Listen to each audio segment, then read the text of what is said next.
Hello, everybody. We are live. I say I am live. Uh, Turns out that I'm going to be doing a little bit of solo here for a bit. Ron is running late, and Doug just called me. He's also going to be getting here about 3:15. And forgive me, I'm still setting up my studio, but I thought I'd pop in and say hello and see who's here. So, looks like we've got one person watching at least. And of course, was absolutely unprepared to do a class today or do a solo bit. But there's so much to talk about. I think I will BS my way through it. If you're coming here for the Constitution class, usually we get on about 15 minutes early and talk about what's going on. Today, when Ron gets here, we'll probably do some of that, but we probably will not be starting the Constitution portion of the show until probably 3:15 when Doug gets here. So hopefully I can entertain you a little bit and not make a complete fool of myself as I'm trying to get dressed in front of you with my fancy new studio tools. And by the way, I apologize in advance for the green halo around me. I just got the green screen, and it need lighting behind it, which I need to go buy, which I will probably do later this week. But I was unaware in advance. So whoever's there, say hello, so I don't feel like I'm talking to myself, if you don't mind. And I will have my good headset going momentarily.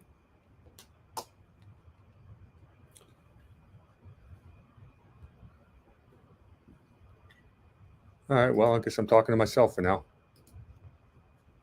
which I try not to do too often, at least not when the camera's going. Okay, one more thing to hook up, and I'll have decent audio. Just read that they are still thinking Donald Trump is going to be indicted tomorrow, and then there will not be any 3 o'clock raid at Mar-a-Lago.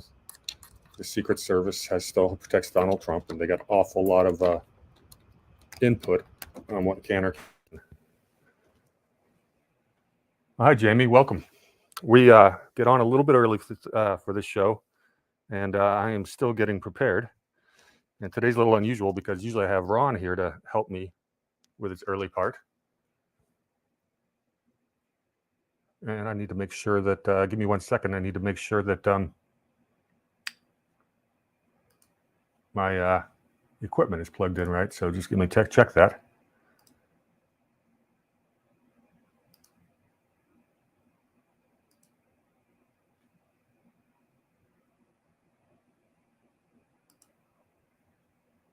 Okay. I think it's working.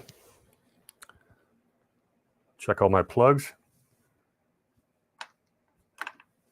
And it should be working. I know how I can test it another way. Let me just grab something with some volume. Yes, it is. Very good. And then I can mute that. So, Jamie, how'd you hear about the show? And welcome first time.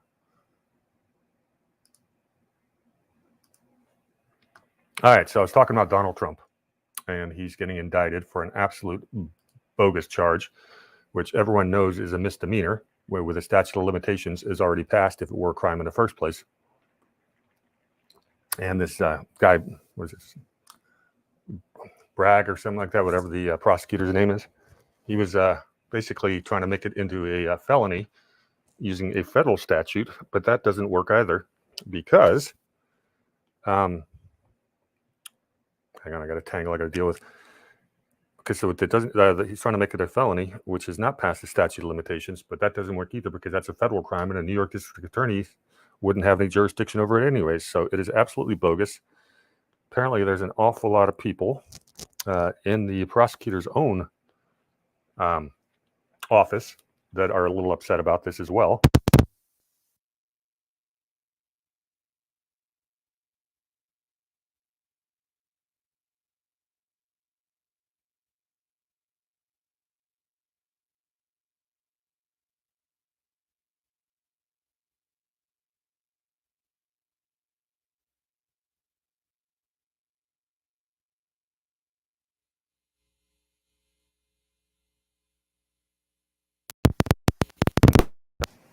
we'll see. The DeSantis-Trump feud heated up a little bit. Dan Bongino was talking about that today. Is it just me, or is everyone assuming DeSantis is going to run for president and he hasn't announced? Yeah, thanks, Jamie. The problem with the green screen, I don't know how bad you guys can see the green halo.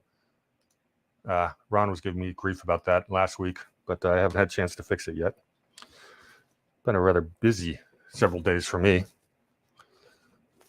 including getting closer to make the decision of possibly leaving California. So I don't know when I'm going to make that official, but at sometime in the next couple months, it's decision time. And we'll see what happens. Let's see. What else do we have going on today? I had a bunch of stuff lined up to talk about it just in case. Hey, another first timer. Hi, Jacqueline. Hello, Gloria. Yeah, Jacqueline, where are we right now in the Constitution? We're towards the beginning. So we're in Article 1, Section 8 in this class. So it shouldn't take you too long to get caught up. But yeah, it makes sense to get it from the beginning. The preamble is the first one we usually do. Cheers, everyone. Today it is a gin and tonic with a little bit of lemon squeeze. And yeah, it's a bit early, but trust me, I deserve it today. Hello, Monica. In case for the newcomers, I will not be doing an unprepared solo show the entire time. Well, Doug's going to tell his story when he gets on, but his truck went bye-bye yesterday. He called me from the highway, and so he's going to have to be out car shopping. And let's see. He's also not going to be in town for our in-person Carlsbad class on Thursday. So I've got to lead the class. And I think the topics I'm going to do on Thursday is I'm going to talk about the court case of Missouri v. Biden, which I've been following closely. I think it's the most important court case we've had in a long time. I can talk about that here in a second. And the other subject I'm going to talk about is my proposed amendment to actually defund the national political parties. And it actually makes sense. I've talked about it on this show before, but I'm going to do that in person, and it'll be recorded, and I'll put them up on my channels. I will tell you where to find that at the end. So let's see. Not the Brunson case. What am I talking about? Missouri v. Biden got some more good news, or mostly good news. The government, background for Missouri v. Biden. Missouri and Louisiana sued the Biden administration for basically working with big tech companies to censor free speech on topics such as COVID, vaccines, etc. Oops, I'm not supposed to say those words on YouTube. My bad. Cheers. So that's what the lawsuit was. Well, it went through the government didn't want to, they did everything they could to, stop from having to testify or even appear in court. They've had a bunch of motions for dismissal, and those keep getting rejected. The judge in the initial findings or the initial hearing, his opinion is one of the most strongly worded ones I think I've ever heard in reading court opinions. He basically stated that Missouri v. Biden had proven their case so well that not only was he going to push the case forward, but he was going to order expedited depositions from a bunch of government officials. Now, they've filed all kinds of filings to going to appeals courts and everything like that, trying to get this tossed and try to avoid depositions. But Jen Psaki, has been doing everything she can to avoid testifying. She's not going to get away with it. And some of the higher officials are going to not have to be deposed because the courts ruled that the case can get the same information from a lower ranked person of the same department. But they've got reams of emails talking, it's the same stuff you see in the Twitter files multiplied by 10, or that we've seen in the Twitter files. You've got all kinds of these government officials just left and right, coercing, demanding censorship of people, of their political opponents. And it's the real theory here is, the government can't take away our First Amendment rights or right to speech, stuff like that. And they certainly can't use a third party to do it. And that's what the government's been doing. The ruling this week held that just about every single person being named as a potential defendant is going to have to testify. The one that was dismissed was Joe Biden. Joe Biden, the office of the presidency, cannot be compelled to what the office was asking for, which is basically cease and desist and a couple of other things. There's no monetary damages really with this, but it's going to expose an awful lot of what the big government has done. And there's some people that should lose their jobs, et cetera. And perhaps we're going to get a perhaps we're going to get a little bit of a change in how free speech actually works. We've been moving in that direction for a little bit, but it's a big fight, and the internet they'd love to shut us down. Hey Tracy, no, I'm running solo temporarily because Ron said he's running late. He should have been here by now, and Doug will be late because he's dealing with car issues. I'm not going to tell that whole story because he's going to get here and repeat it, and I'll let him tell a story. He's going to tell you about how much he loves this truck. It's his favorite truck to ever drive, and I'll let him tell the story. I've had to hear it 3 times now in the last 12 hours. But so the thing about Missouri v. Biden, which is interesting, and it's a question I've been asking quite a bit, is we've had an awful lot of corruption and government malfeasance exposed over the last few years, but nothing's been done about it. And the question is why, and that's because we can't think. What institution has both the authority and the will to actually hold these people accountable? And the answer is none of them. The federal government's not going to police itself. But there is one institution that has the authority, and some of them have the will, and that's the states.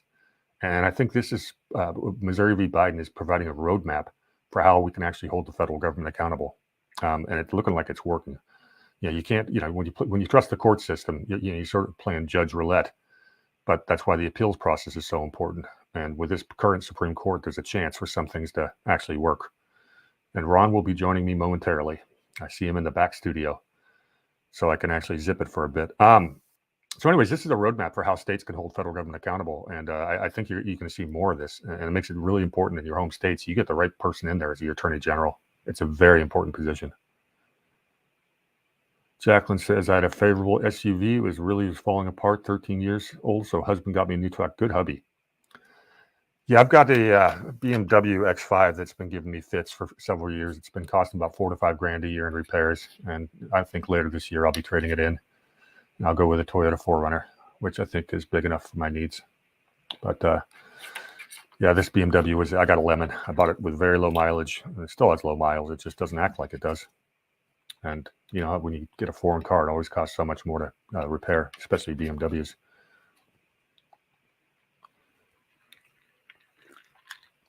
I see you, Ron. What trash are you talking about, BMWs? Not yet. I hear you talking trash about BMWs. Ron, we got no volume on you. Anyway, so that's the Missouri v. Biden, and I'll be giving a real detailed explanation. Testing. Case on a Thursday night, and so at the end of the show today, I'll tell you where to find that, and that video will be up sometime in the weekend. But that should be worth watching, something to share. So I'm excited about that. And Ron ducked out. He's going to fix his volume. Ron, we got a couple of new people today, which is really exciting. We always like that. Yeah, you could hear Ron? Thumbs up if you could hear Ron.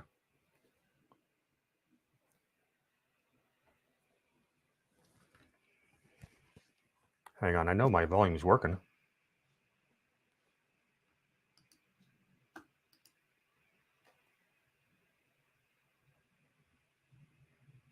Let's go back a bit on the YouTube video.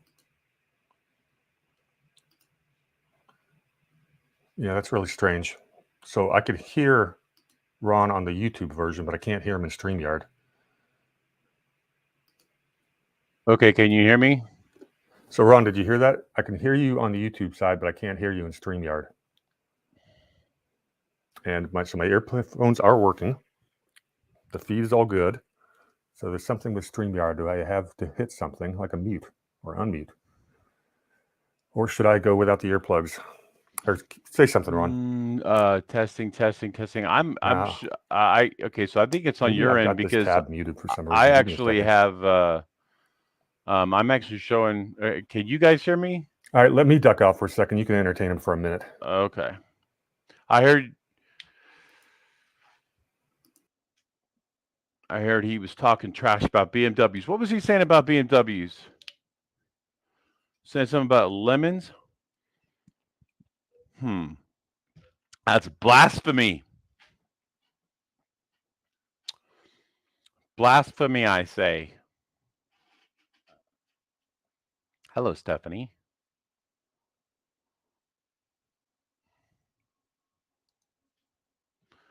Oh, doggone it. Ah. Be right back. Be right back.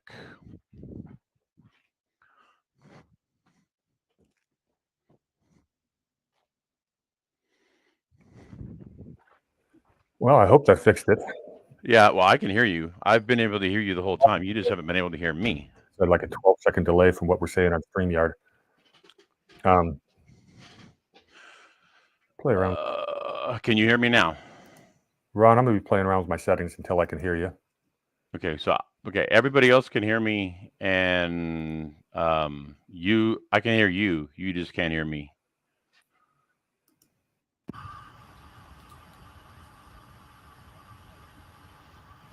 Okay, so I don't know, it's like all of a sudden you had some really funky thing. Testing. I can hear you just fine. All fixed. All better. I can hear you now. Yep. Okay, you can hear me now. Okay. I hate these technical difficulties live on air. Yeah, well, I don't know what happened, but I want to know what blasphemy you were saying about BMWs. Oh goodness, I hurt you. I said my BMW, but they are expensive to repair. You can't deny that one.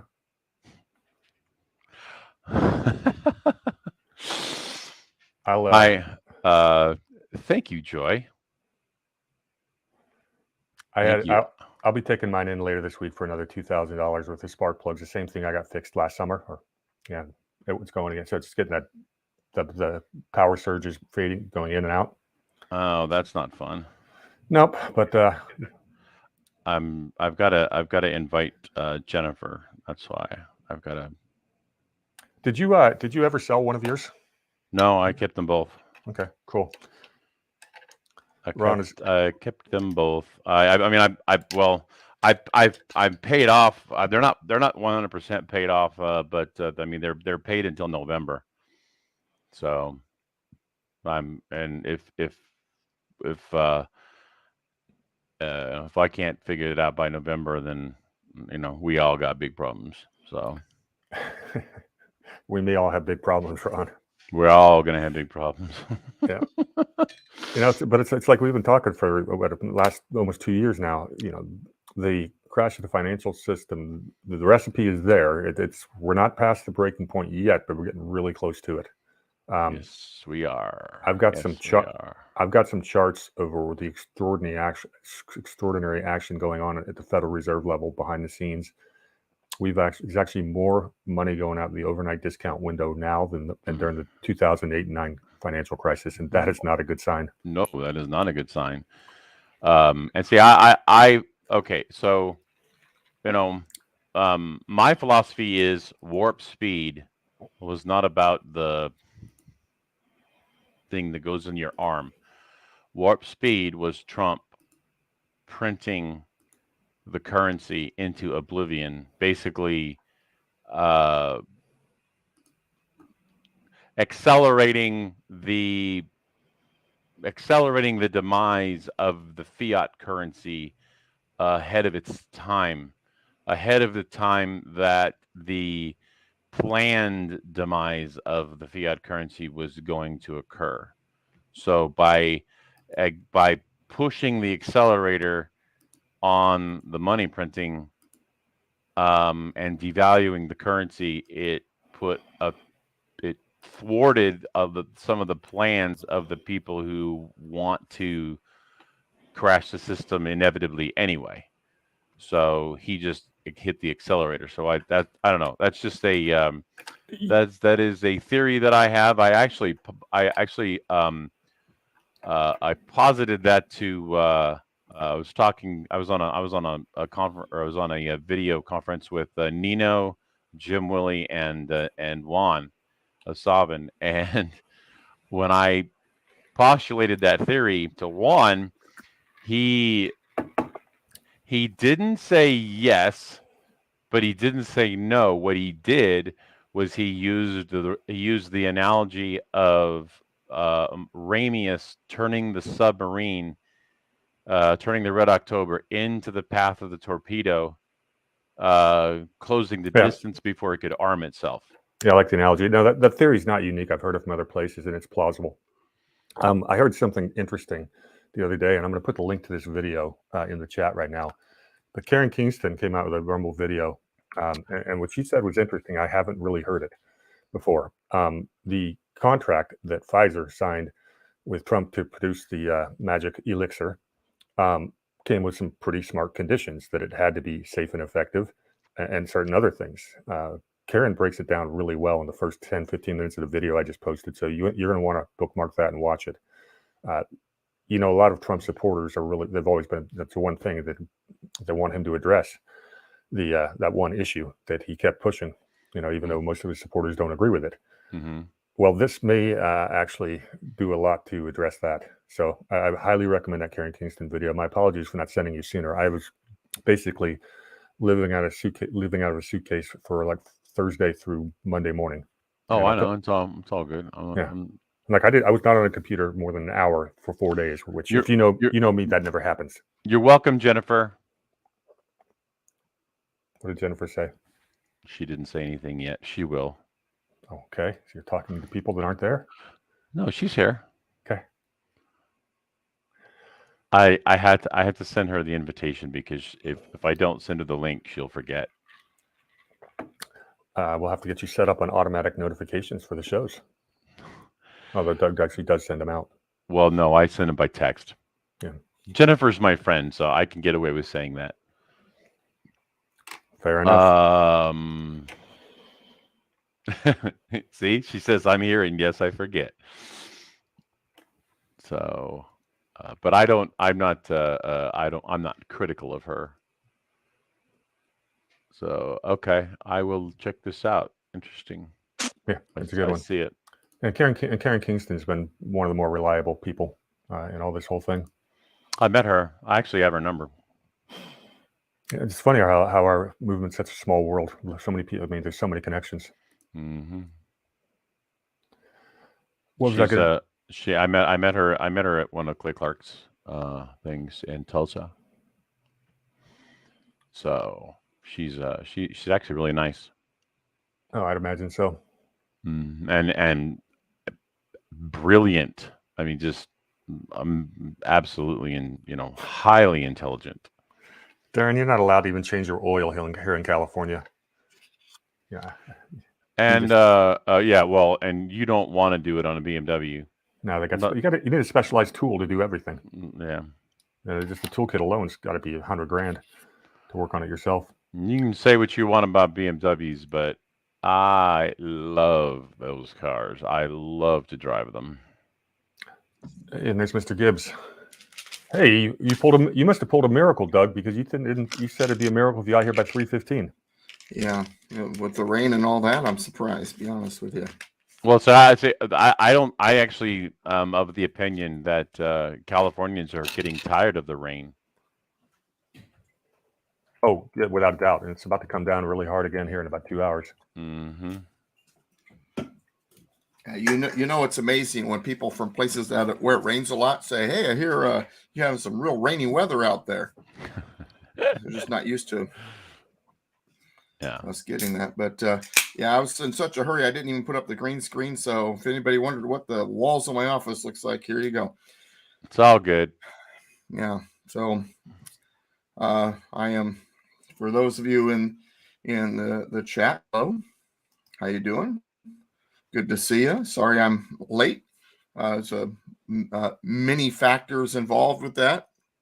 One of which being that last night on the way to my Chino class, my truck decided it had enough and cracked its radiator. Head gasket, cracked the head, and every electronic component in that engine is fried. After looking at it, my mechanic this morning said, considering you already have rear end assembly issues, get another vehicle. Buy another vehicle. Yep. Well, so, Doug, you got a couple new faces in the chat today. So since you are the star of the show, why don't you give yourself an introduction and introduce the show, and then we can jump into it. To the new faces, okay. Yeah, you think the face is rough right now. I've got a face for radio. You should see me on radio. Oh, wait a second. Okay. But anyway, good to see you guys. Appreciate you being here. My name is Douglas V. Gibbs. I am Mr. Constitution. I've been studying the Constitution my entire life. To my joy, I met a fantastic individual way back in 2007 who became my mentor. And since then, I've been teaching Constitution classes throughout Southern California and online. We go through the Constitution line by line. I am not giving you my opinion. I am giving you the Founding Fathers' opinion. In other words, what they said, they meant when they wrote this document, as well as other Founding Fathers that may not have been there, but were influences, such as Thomas Jefferson. I have been teaching classes since 2008. I've been blogging since 2006. I've been podcasting since 2007. Back then, we didn't call it podcasting. We called it online radio. And in 2011, I launched an AM radio show, which now is on Saturdays between 1 and 3 in the afternoon on the Pacific Coast, Pacific time, KMET 1490 AM. And I have a second program on KPRZ, which is a station in San Diego County on Saturday nights at 9 p.m. Pacific. That show is also available on all the podcast networks. Look up Mr. Constitution Hour by Douglas V. Gibbs. And that is pretty much available on all the podcasts, iHeart, Audible, Odyssey, Listen Note, Spotify, you name it, it's probably there. All right, good to see you, Stephanie. Good to see you, dear. Stephanie, I'm going to embarrass you just a little bit. She is one of our success stories. The reason why I do all of this is not only to help make you constitutional mechanics, but I encourage you to take this knowledge and run with it, do things with it. And Stephanie, golly bum. Stephanie is now very involved and holds position in her county. Was it vice chair in the county, in your county central committee? But I see her as one of our success stories. We were very influential in getting her to move in that direction. I want all of you to be mechanics for the Constitution. I say mechanics because of this. Got a broken down car in your driveway, you need to fix it. So what do? You go to your garage, get the tools, start turning wrenches. But if you haven't read the owner's manual, you don't know how it's supposed to properly function, you're not going to know how to fix it. And it's amazing that once you start to understand this little document that isn't that thick, the solutions begin to reveal themselves. All right. Hopefully that got it all out there. DouglasVGibbs.com, politicalpistachio.com. But I would like to add that when you find out what the Constitution really says, you're going to your initial reaction is very likely going to be anger. I tell new people in my classes that I'll do 3 things to you. Number 1, I'm quenching your thirst with a fire hose. It's a lot of information. It's okay. You're not going to remember everything. It's going to take time. Number 2, I'm going to piss you off because as bad as you think it is, it's worse. And number 3, I'm going to go over sometimes things that you're not going to quite grasp. Your mind's going to have trouble wrapping itself around because we've been lied to. Most of the things that even people who call themselves quote unquote conservatives believe is erroneous. When we get into the original intent, what was really meant and the why behind it, and it starts making sense to you, then that's when you really start to blossom as a advocate for restoring the republic. All right, now, very good. Yes, vice chair in county and service at district and state committee woman. Thank you, Doug. You're my inspiration. Stephanie, you make me blush. I love you. The reason why I know Stephanie so well is every time she would order a book from me, her dog would try to eat the package. And she'd be like, hey, Doug, my package is destroyed. We got to get another book. But anyway, Stephanie, absolutely love you. We're going to get out there. I'm going to get out there to Michigan, hopefully this summer, and be able to speak to some people that she knows.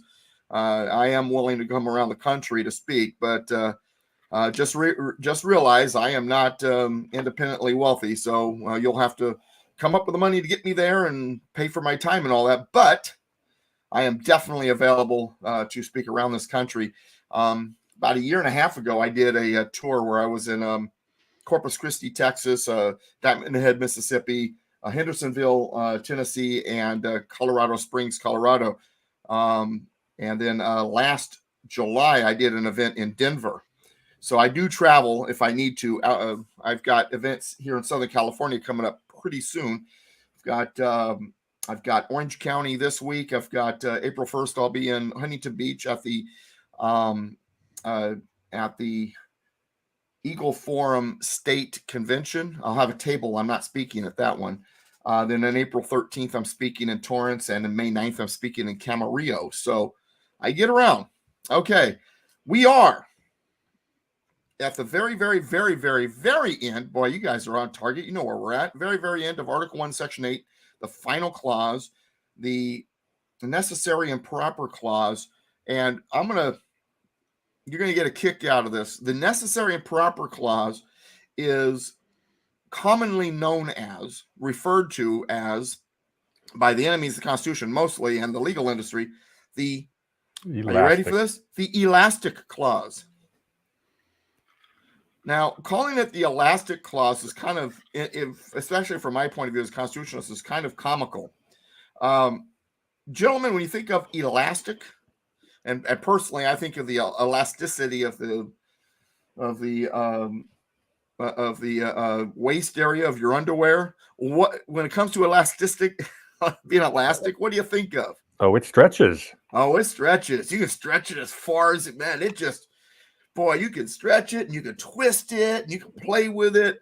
But of course, Doug, they call it the elastic clause. But Doug, didn't you tell us that the Constitution was a contract? Yeah, it's a contract. Funny thing about contract law, huh? Yeah. So if we had a contract with each other and there was something we agreed on, I said, well, you know what we kind of meant or what we could have meant or what it could sound like, does that work with contract law? It says what it says. It means what it means. And it's either in the contract or it's not in the contract. That's how contract law works. And this, my friends, is a social contract. The founding fathers, or at least in James Madison, especially called it a social compact, which is a contract that is agreed upon by many parties. I explained this to my Fallbrook class today. When it comes to these parties, the parties of the contract are the states. They sent their delegates to this convention to represent their states and create this new contract. This Constitution is a contract for this union of states, the union together. The party said, okay, here's our contract. We're going to be a union, and the central organization for this union is going to be a federal government. Here's the thing. We've looked throughout history and we've determined that central governments can be a very dangerous thing. They can become tyrannical. They can become oligarchies where the powerful few rule over the many. So therefore, we're going to do something that's never been done before. We're not going to create a national government that controls everything with consolidation of power at that one location. We're going to create a federal government that has limited authorities. It's only allowed to do certain things. And since this is a contract, here's how we're going to do it. We're going to list those things in the contract. If it's not listed in the contract, they can't do it. If it is in the contract, they can. Yeah, but Doug, what if there's something that they need to do and it's not in the contract? This is where this clause comes in. Sometimes there are things that they're supposed to be able to do because it's in the contract, but the means of doing it isn't necessarily in the contract. For example, hey, federal government, we need a post office in such and such podunk community. And the federal government has, purchased the property and they grade the land and they hire the construction crew and they build the building and they buy the sorting machines and the postal trucks or maybe horses if it's still the Pony Express or whatever it might be. But the problem is in the Constitution, there's nothing specifically that gives an enumerated or listed authority or power given to the federal government to grade that land, hire the construction crew, build the building, buy the sorting equipment, or buy the trucks. However, all of that's necessary in order to carry out the power that is in the Constitution, establish a post office. That's so what it says, and let's read the clause now. To make all laws which shall be necessary and proper for carrying into execution the foregoing powers. One of those foregoing powers earlier in Article 1, Section 8, to establish a post office. And all powers vested by this Constitution, in other words, also by amendment, in the government of the United States. It's very interesting. What it's saying is, for a power to be held by the United States, it must be vested in the government by the Constitution. That's what it's saying. Or in any department or officer thereof.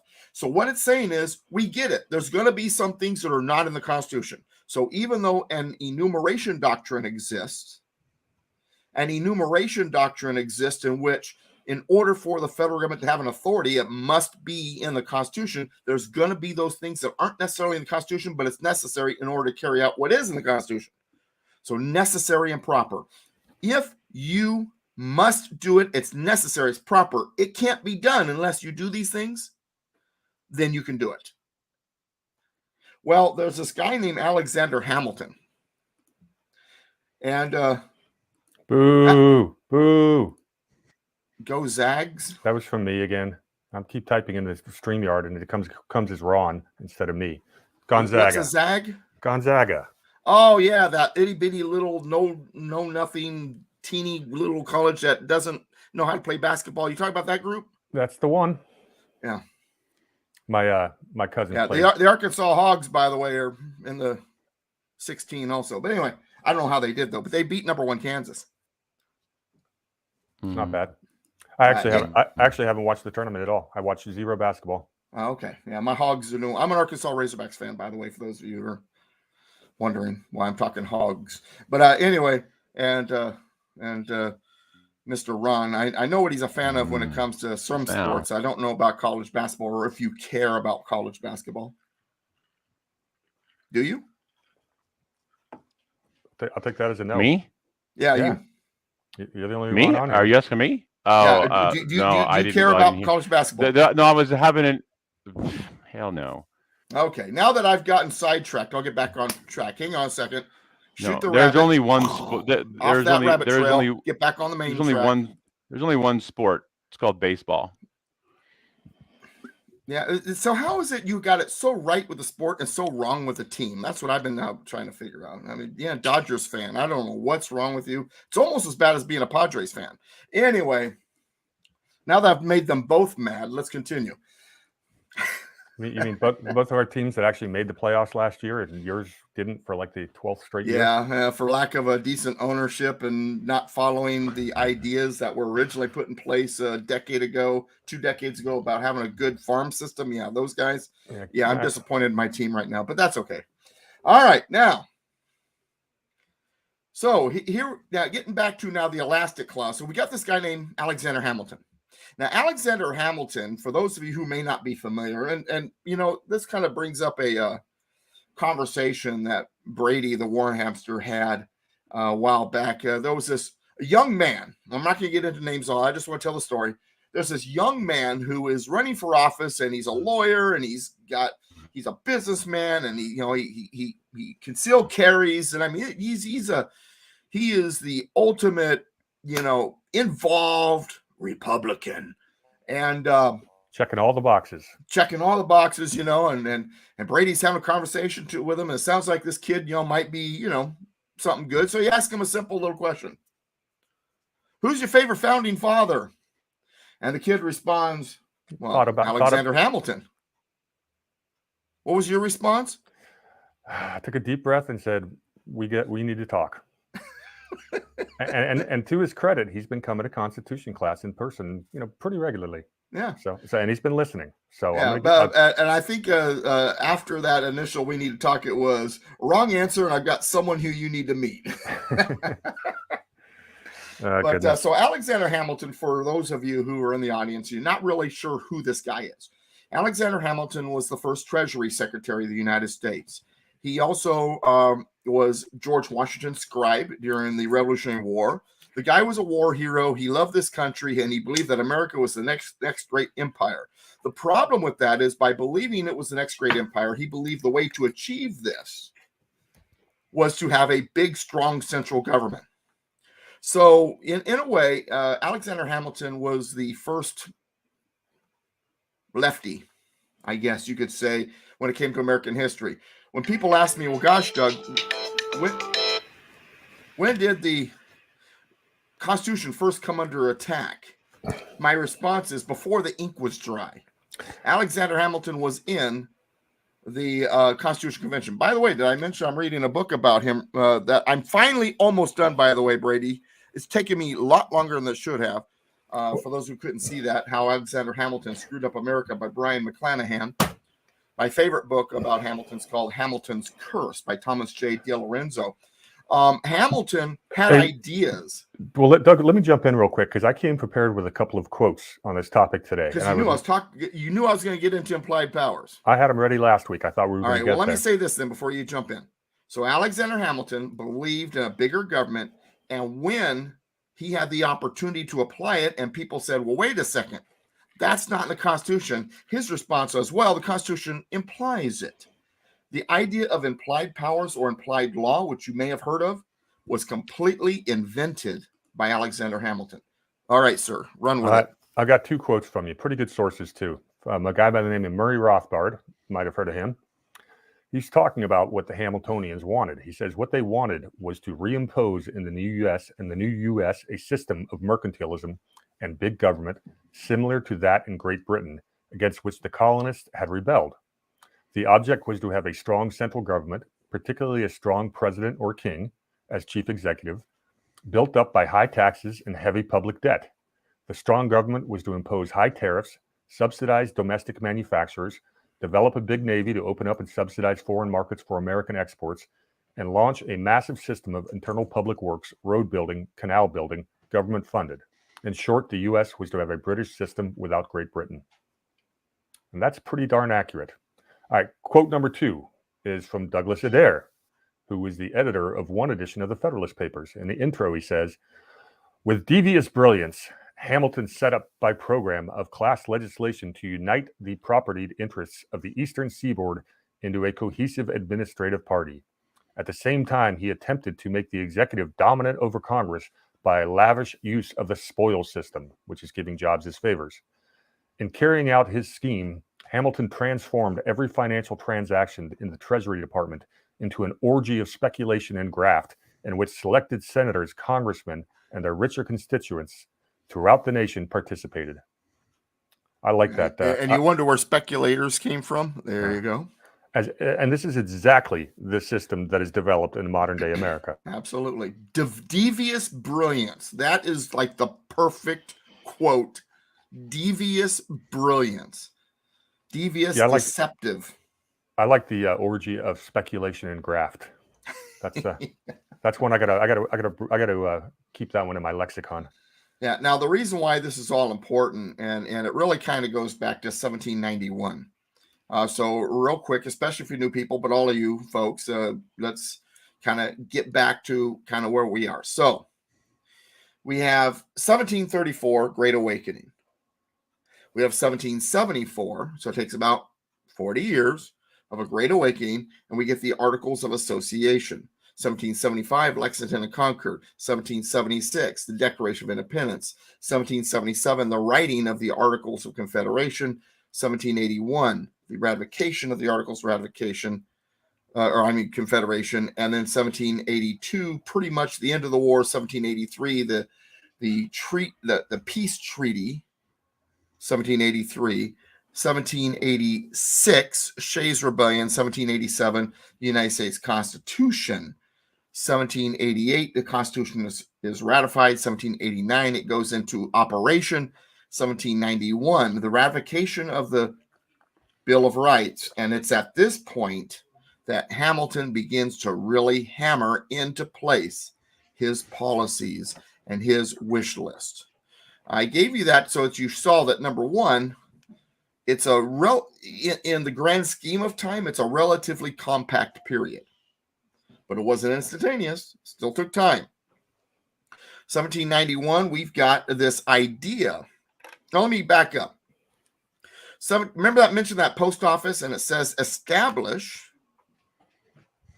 post office in the Constitution. By 1791, 2 years after the Constitution went into effect, the federal government went from establishing post offices to establishing, maintaining, operating, and funding post offices, and then a new branch of government, a new agency or department was created, the Department of the Postmaster General. It was never intended to be a federal authority. The federal government was to establish, the states were to maintain. So within 2 years, we already have the Constitution being kind of pushed aside. And we have Alexander Hamilton arguing also for a few other things. One of the main things he's arguing for is a central bank, the Bank of the United States. You've heard of the Federal Reserve. Hey, gentlemen, what do you think of the Federal Reserve? Yeah, that's what I thought the answer would be. Something like that. So we've got the forerunner of what would become someday a Federal Reserve, the Bank of the United States, and it was all Alexander Hamilton's idea. Why? Well, you talked about it here, didn't you? Oh, yeah, I spent a lot of time on that. In fact, you know what? In that book right there, The 7 Worst Constitutional Liars, I've had people come back to me and say, you know what? I never realized that Hamilton was such a scum. I really don't like him anymore because of you. I'm like, oh, you thought that was good. Here, let me bring out this book. Yeah, we both have it. Still say this one. I've got the same one over there, but I'm not going to get up and make it all look like. I also, and like I said, I have Hamilton's Curse, which is Thomas J. De Lorenzo, which is a fantastic book as well. I was looking for it, but I don't see it. But anyway. Just saying. So we've got this central is push for a central banking system. And Hamilton says, well, you have to understand, we don't have a whole lot of gold and silver. And if we want to be able to participate in world economics and we don't have the gold and silver, we need to hook into where the gold and silver is. It's in the European banking system. So we need to have a central bank so we could tie into that banking system so that, we have a chance to build our economy. Yeah, Without it, go ahead. Yeah. And one of the core tenets of the mercantilist economic theory was that there is a finite amount of resources, particularly gold and silver, in the world, right. and a nation's job was to gather as much onto your own shores as possible. And that was the European model, economic model, pretty much from the 1600s onward. Yeah, and that's a belief system that's still in place. So that's the reason why you hear Democrats say, well, the rich get richer and the poor get poorer. That's the idea that there's a finite amount of wealth in the world. And what I've learned about free market systems is wealth can be created. The system can be expanded. People can all do well. We can all have a piece of the pie because the pie can get bigger.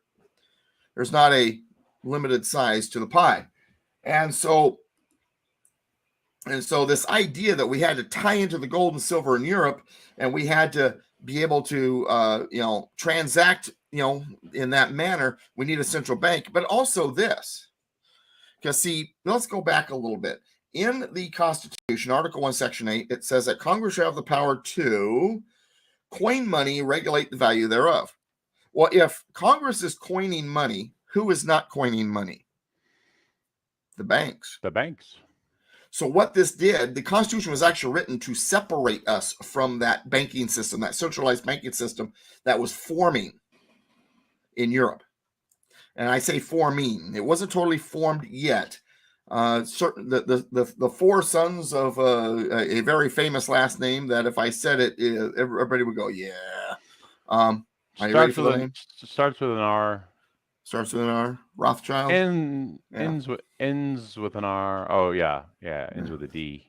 Yeah, I'm not talking Rockefeller. I'm talking Rothschild. Yeah. And the four sons had not yet quite set up the banking system yet, but they were moving that direction. Central banking, independent banking system had emerged during the 1600s. A couple corrections here. There were five. There were 5 Rothschild sons, not 4. Oh, not 4. I apologize. And also Jacqueline Baxter brings up the Rockefeller C Bank. I think you're referring to Citibank. Historically, it was Chase. Yeah, Chase Manhattan is what you're saying. Yeah, Chase Manhattan Bank was the Rockefeller Bank. Right. It's interesting. It was very interesting because I knew bankers at both JP Morgan and Chase Manhattan when they merged, and it was one of the biggest clashes of culture ever in the investment banking side there. And that was just 12 years ago, 13 years ago. But yes, they anytime you see Chase Manhattan Bank, you think Rockefellers, and yeah, that's absolutely correct. Now, the reason why I bring this stuff up is because I don't want to get into those conversations, but so that you understand what we're talking about here. And the founding fathers were well aware of it. They were well aware of the dangers of centralized banking and all of that. And so those who were not Alexander Hamilton were pushing for the Congress to, which at the time, you've got to remember, when Congress is created, House is the voice of the people, the Senate is the voice of states. Now you got dissimilar bodies that are natural checks against each other, and they're representing the needs of the people and the needs of the state rather than just some political ideology. And these are the ones who are going to be creating the money and regulating the value thereof rather than any bank or banking system. Congress puts the money into circulation through the banks, but the banks are simply a tool being used for it. They are not the controlling interest. So this was the original idea. So here we've got Alexander Hamilton. No, we need a central bank. Jacqueline says that Hamilton screwed it up. Yes, Hamilton screwed it up, and he knew damn well what he was doing. So Alexander Hamilton is pushing for the central bank. Yes, And the argument is, wait a second, there's no authority for a central bank. He says, sure there is. It says that Congress in Article 1, Section 8 has the power to lay and collect taxes and borrow money on the credit of the United States.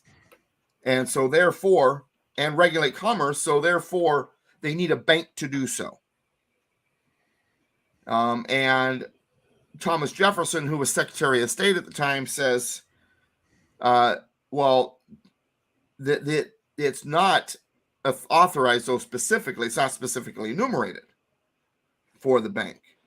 And Hamilton says, well, that's where the elastic clause, the necessary and proper clause, comes in. The bank doesn't need to be listed in the Constitution because the bank is necessary and proper in order to carry out those authorities that are listed, taxation, borrowing, and so on and so forth. And Jefferson's response is, no, Congress is already doing those things without the bank. Therefore, it's not necessary. It's not proper. It's not in the Constitution. It's not an authority granted. And then Hamilton argues, well, Mr. Jefferson, you need to be able to read between the lines.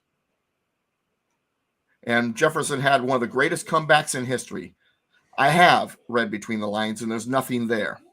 I always tell it. I've read between the lines, and all I see is blank space. Yeah, all I see is blank space. That's actually what he said. Now that you now rattled my memory, thank you, sir. It's a great comeback. But anyway, so the whole point is, then Hamilton goes into this. Well, you have to understand there are powers in the Constitution. They're not in the Constitution. They are implied. The idea of implied powers was thus born. And this clause that we just read, it was used as the excuse behind it. And I don't know about you, but the fact that it says, number one, necessary and proper, and when it says carrying into execution foregoing powers and all other powers vested in this Constitution, to me, that's as clear as it gets. This idea of implied powers does not exist there. But nonetheless, that's the argument being made. The argument being made is that the Constitution implies that the federal government, the Congress, can do anything it wants as long as it believes that it's connected in one way or another. And then, are you ready? And it's good for the common good, the general welfare. And it is those two arguments that Congress in D.C. has been using for 240 years as they incrementally take power that they were never supposed to have. That's how they justify every single bit of this overburdening regulation that we have in almost every walk of life. The government, you got to get a license for. That's necessary and proper. Mm-hmm. That's why we spent half an hour on this clause, because it's a big one. Yeah, it is huge. And I want to make sure people understand the purpose of creating this system was so that it was involved with domestic issues as little as possible.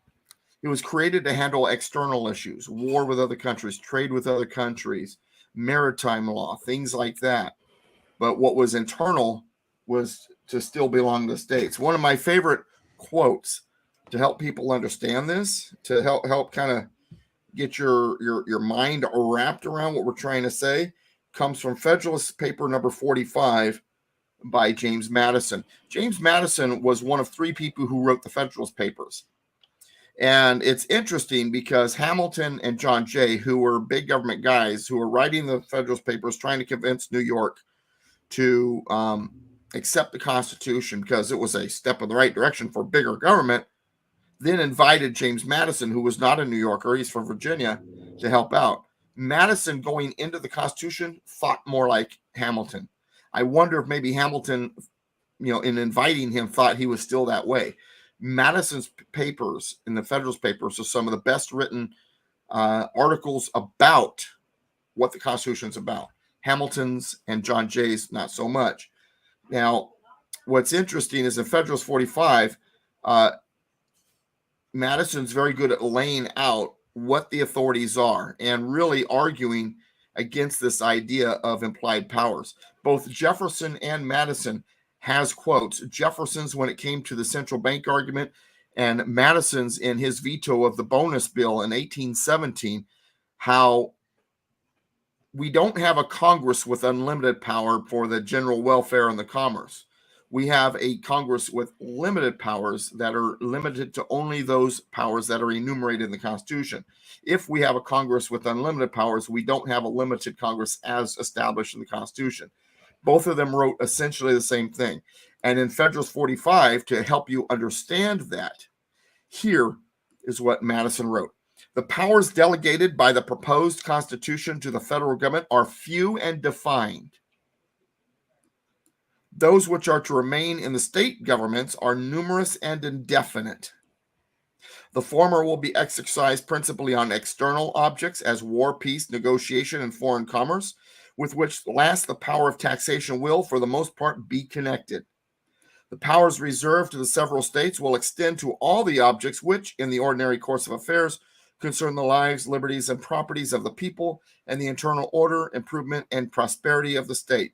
The operations of the federal government will be most extensive and important in times of war and danger, those of the state governments in times of peace and security. I think he lays it out nicely there. Now, so we have the elastic clause, we have the necessary and proper clause, which is saying, yes, there are powers that are not listed in the Constitution, but the only way they can be exercised is if they are connected to and necessary and proper. In other words, a power that is listed is unable to be put into place without it. That's a great example is this. Getting back to the post office. So one of the uses of the elastic clause, the necessary and proper clause, is they use it as the excuse to heavily regulate UPS and FedEx. Their reasons being FedEx and UPS operate in delivering mail as the post office does, which connects them. And so that gives them, it implies that they have the authority to regulate the hell out of them. Except there's no specific authority for them to regulate any business, much less one that carries out that function. They use the necessary and proper clause, the elastic clause, for that purpose. And my first question is, okay, will mail not be able to be delivered if you didn't regulate the hell out of UPS and FedEx? No. Then it is not necessary and proper. Same thing with the bank argument with Jefferson. Could Congress borrow money and tax without a central bank? Yes. Then it's not necessary and proper. But then again, I'm preaching to the choir. You understand that. That the idea of doing a series on the Articles of Confederation, as mentioned in the chat room, that is an interesting recommendation. I've had that before. Maybe something to go to. I'm glad that you, though, abbreviated the Articles of Confederation you did by lowercasing the O. Yeah, I don't want to talk about her for an hour. Now the other one would be fun, and this, I was going to say maybe we ought to do that as part of the series on the stuff we're doing for the new channel on the new stuff. But then I was thinking if we're going to do that, then we probably ought to look at the Confederate Constitution, and we've got to have Ron on as a guest for that because he loves that one. So anyway, something to talk about. You just put a smile on his face, brother. Oh, I know I did. And the Articles of Association, the Northwest Ordinance, I'm seriously, those are probably also things that wouldn't hurt to go through. Declaration of Independence, do a show just on that. A series of shows. It would probably take weeks to go through that. I think it's all very, very important. And people say, well, gosh, Doug, I mean, what does it have to do with today? Liberty doesn't change. And it gets back to what I was saying at the very beginning of the show. If we don't understand how this thing's supposed to operate, how are we going to fix it? Let's just say, because I know there's a lot of people like, oh my gosh, all heck's going to break loose and we'll wind up in okay, let's say that happens and you win. Now you got to establish the government because you got rid of the bad actors. Do you know what you can put in place? Do you know how it's supposed to operate? How are you going to fix it if you haven't read the owner's manual and don't understand it? And guess what? While this is the owner's manual, the Constitution, there are all kinds of supporting manuals that help you understand it,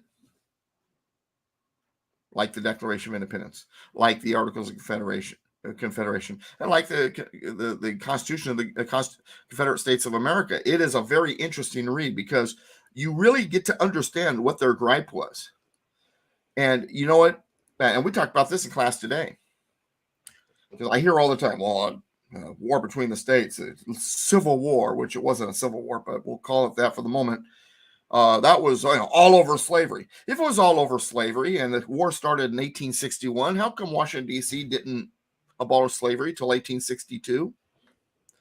How come Kentucky and West Virginia, which joined the Union as a slave state, and Delaware and Maryland and Missouri were all part of the Union, but were slave states? Why was West Virginia admitted into the Union as a slave state? Right. I love when people say that, Lincoln freed the slaves. Lincoln didn't free the slaves. He freed nobody. Well, he freed slaves in a territory he had no jurisdiction.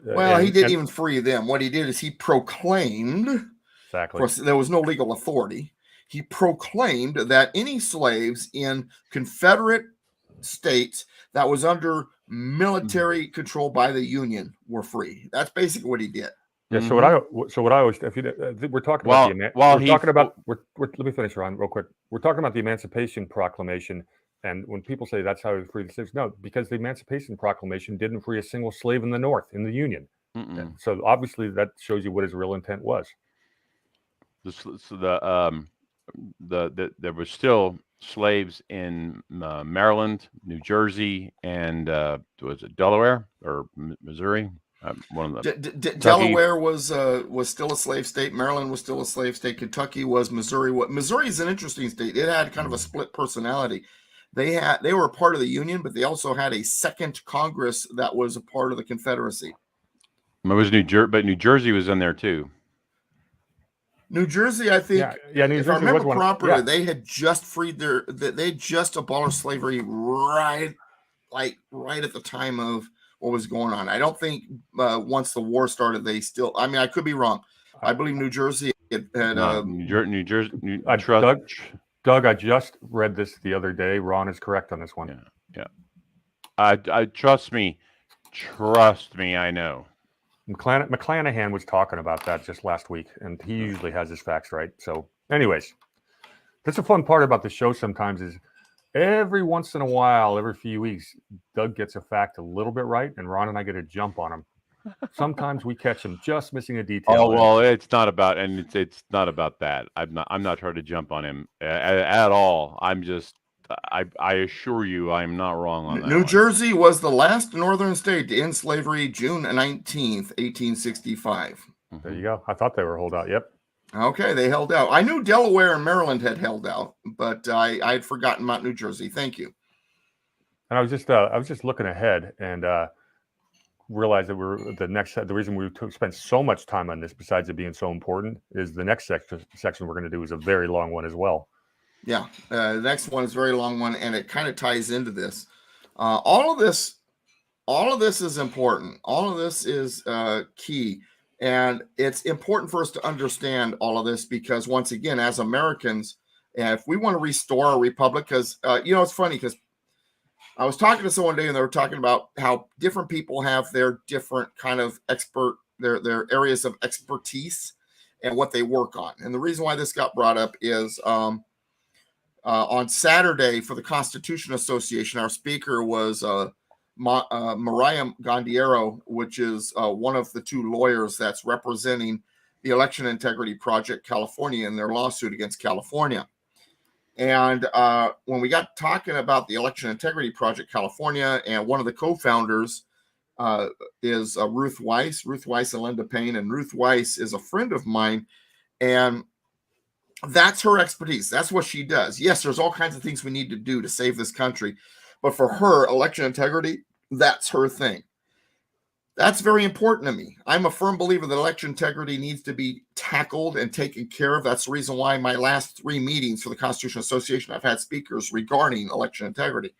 But my expertise and my big push, what I think we need to do even before that, is get back to being more of a Republican form of government. We need to, get rid of Reynolds v. Sims, the 17th Amendment, 16th Amendment, give the states back their power and encourage the states to take back their power and to nullify and things like that. I believe those are key. Yeah, that's my thing. I've got, a friend of mine, Steve Jackson, who's in LA area, and his big thing is, nullification and getting back to the enumeration doctrine, which is important and right up there near the top of mind. But that's where he puts most of his effort. So we all have our different ideas. And my response is, because someone says, well, which one's the most important? And my response is always the same. All of them. And we need to know about all of them. And we need to participate and do what we can for all of them. Mm-hmm. Now, that said, none of it matters if we don't get back our local governments. It all begins locally. I'm a firm believer in that. I have a saying, which the chat room on For the Republic has a lot of fun with, and is this. We complain about the cockroaches in Washington, but we breed them locally. Stop breeding them. How many of you been to your city council meeting, your school board meeting, your water meeting, and seen what we've got going on even locally? Doug, philosophically, the American people have been taught over the course of the last 100 years that, and it's been incremental, but we have been taught that the most important elections are the presidential elections. And so we don't go and vote in our local elections because we've been trained, or shall I say brainwashed, into believing that the president is going to fix everything. We've been as long as we have the president, we're all good. And and we've been trained to think federally as opposed to think locally. I'm glad you just queued up with something I was going to say earlier, Ron. Is I was in a conversation on one of my various message boards. Probably this one was on patriots.win, and somebody made the comment. I made a few comments about who Lincoln was and what he actually did and nationalized this. And I basically said that, where the country went wrong. We talked about 1791, which Doug was talking about with Hamilton, but 1861 is another one. It's where Lincoln basically said that we're no longer a voluntary union. He did that arbitrarily. And somebody makes the comment, and he goes, well, he was the father of the, he's the father of the end of the, of the country. And I go, yeah, and Hamilton was the grandfather. And yeah. So they like-minded. It was at that moment we went from the United States are to the United States is. Mm-hmm. And some people celebrate that. And there's a lot of it's and then of course you get into the missing 13th Amendment, and there's a lot of really, really shady stuff that happened right around the Civil War. Let me correct the chat room. Stephanie says, I like David's idea of ratifying the original first, right? No more than 1 rep per 50,000. It's actually 30,000. No more than 1 rep per 30,000. I'm not a fan of that, because you realize how many critters that would put in the bureaucracy. Yeah, I'm not a fan of. I'm not a fan of that either. I do think that we probably could come up with I think we could come up with some sort of a compromise on that and maybe double the amount of Congress Well, people. I disagree, and I have come to appreciate Brady's idea regarding a electoral kind of elector type system when it comes to representation. Brady, did you want to, in the last 4 minutes, kind of describe that real quick? Well, I've mentioned it a little bit in the 10 minutes I had to do a solo monologue at the beginning, but you're talking about my amendment? No, I'm talking about the thing about voting and having electors. That's really interesting. I could probably do that in 4 minutes. I wasn't prepared for it, but the Electoral College makes a ton of sense. It's pure republicanism, which is where we want to be, where different entities have different stakes in the running of the country have a voice. In California, you've got 41 million people and 2 senators. I mean, how are you going to represent 20.5 million? It doesn't make any sense. You basically can't reach all of those people and actually convince them that you're the right person to represent them locally. So, but locally, we do know some people. You can say, okay, I'm in San Diego, North County. I can get an elector, and we'll send our electors to Sacramento to select our, to pick our senator or what have you. The idea being, the bigger your population gets, the further away the representative is from the people.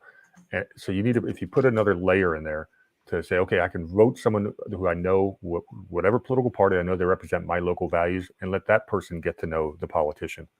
That's basically the idea. It's a pure federalist idea, and it's something we may want to consider. Because right now, it's just a matter of who could spend the most money and get advertising dollars and convince people that I should be your representative. And what that does is that gives the power to those who can afford to put the money behind the person. Yeah, exactly. That's crony. It's crony. We have crony capitalism. And we got crony politics, and they're tied together at the hip. Right. Darren came up with a number: 4,200 reps. Yeah, no. Is that the right number? I thought it was a bit higher than that. I thought it was about double. I thought it was I thought it was higher than that. I thought it was like 9,000. Yeah, that's what I thought well, too. regardless, it's thousands, and no. What's the population? Device. We have 330 million. I thought we were like 360 million. Well, we're talking legals. Okay. All right, I'll just go with that number, 330. Right. I got 11,000.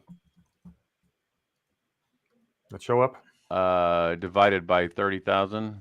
330 million divided by 30,000 comes out to 11K. That's 11,000. Yeah, that's right. Now we are currently. That's what I was thinking. The current population of the United States is 336,258,557, according to the Worldometer.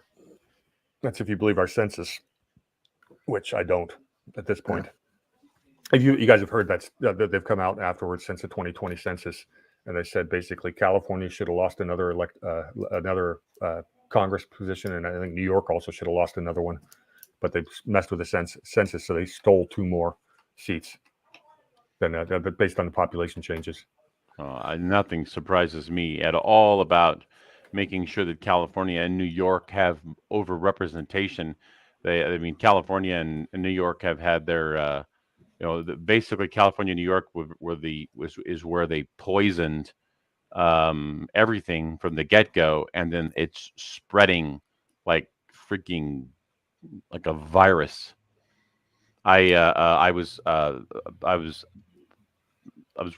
saw there's a guy that I follow up in he's Vincent, I think it's Vincent James, he's up in like Coeur d'Alene, Idaho, and he was talking about how the biggest push for teaching wokeism and all this crap is in the red states right now, and that's where the most. Well, yeah, because they infiltrate and try, because they got to attack us where we are. Yeah, right. That's what so all of the red states is where they're teaching the most amount of woke crap at the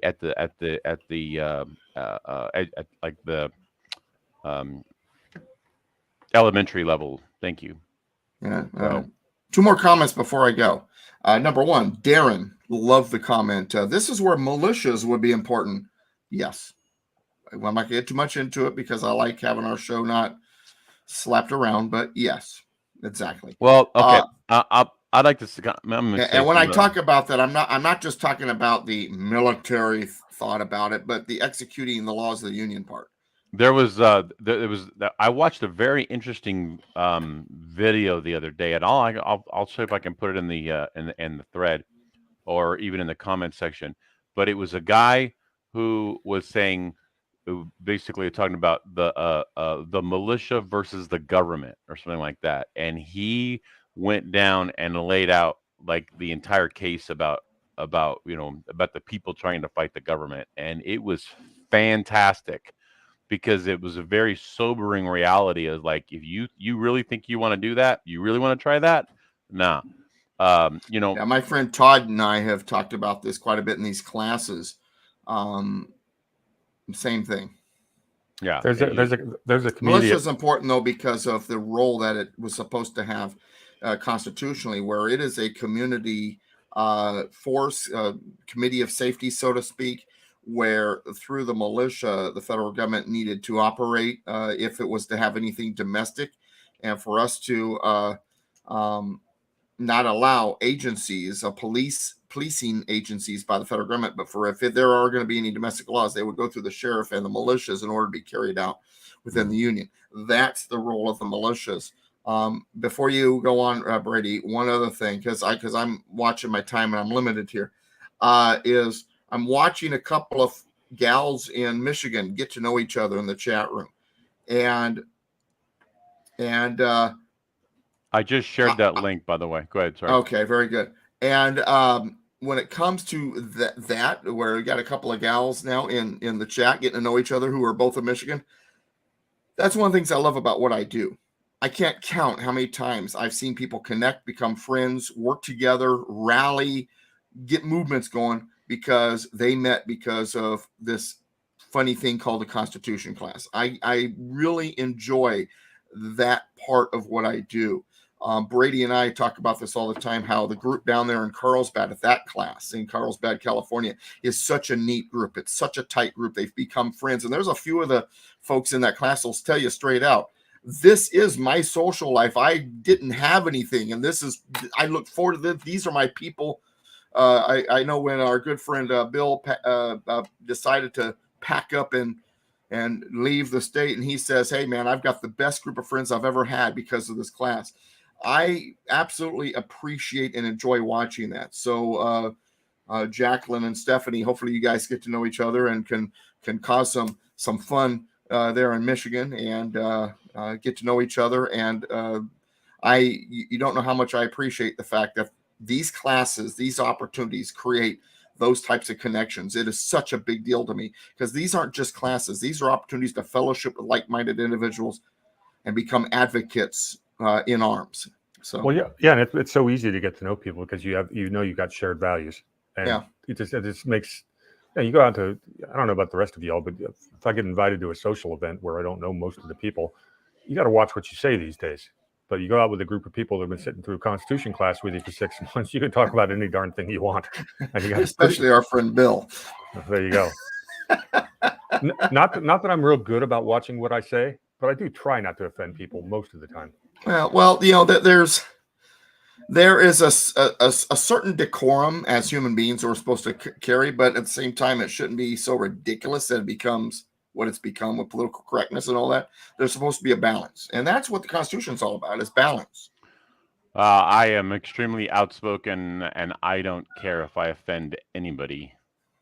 Well, yeah, but how often do you actually associate with people that might be offended by you? You've done the same thing a lot of us have. You've said, okay, every time he goes to a Dodger game. No, you've done. I mean, no, like a lot of us have done. We've isolated ourselves to like-minded people. But no. When I go to the grocery store, I'm not around like-minded people. Yeah, well, I have a shirt that has a rifle on it that says, now that we're redefining things, this is a cordless hole puncher. I like to wear that with a MAGA hat at Walmart just to watch the looks on people's faces. All right, Doug, let's hit the road.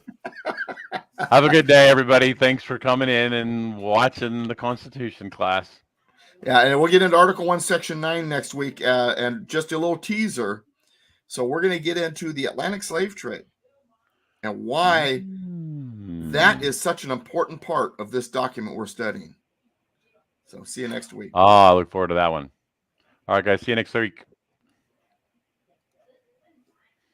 Cheers.